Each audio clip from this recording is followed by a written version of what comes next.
Sportni o'zi bu do'stlashishda. Musobaqadan keyin albatta o'zimga ko'proq do'stlar orttiraman va har doim gaplashib, muloqotda bo'lib turaman.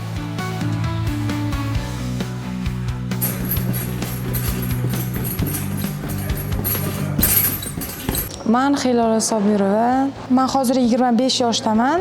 MMA'dan oldin boks bilan shug'ullanganman. MMA'ga 5 yil oldin kirib kelganman.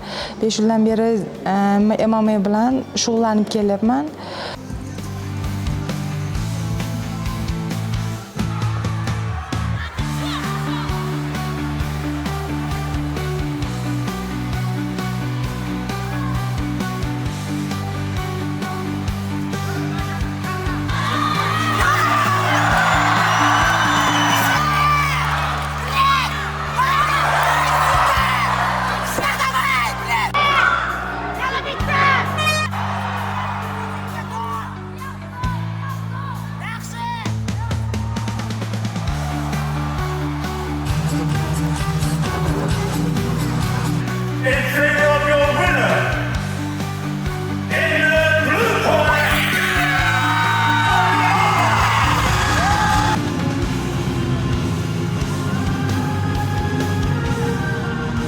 Men uchun eng qiziqarli joylari yutqizayotgan, mag'lub bo'layotgan jarayonida o'zini irodasi bilan yengib ketgan jarayonlari ko'proq.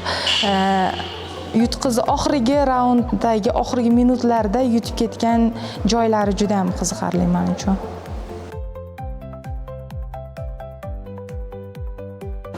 Men bu davlatga birinchi marta kelishim, bu davlatga, nafaqat bu davlatga, balki bu viloyatga ham birinchi marta kelishim. Shahari juda ham chiroyli. Men tug'ilgan joyim bir-biriga o'xshashlik bor, juda ham menga juda ham yoqdi. Vatanimni eslatadigan joylari juda ham ko'p. Bugun biz borgan manzara menga juda ham yoqdi. Juda ham chiroyli ekan. Bunaqa joylar meni vatanimda ham bor. Juda ham o'zimni vatanimni eslatdi. Xuddi o'zim vatanimdek his qildim o'zimni yurganimda.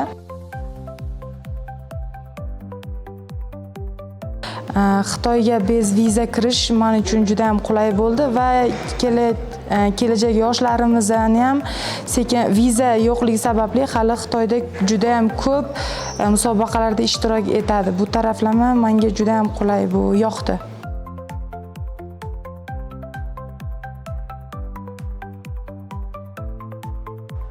Men bu davlatga kelishimda bunaqa joyga kelib jang qilishimni bilmagandim. Menga juda ham atmosfera juda ham chiroyliligi har taraflama yoqdi. Noto'g'ri o'ylagan ekanman. Katta organizator va katta muhit, hamma har taraflama juda ham katta ekan.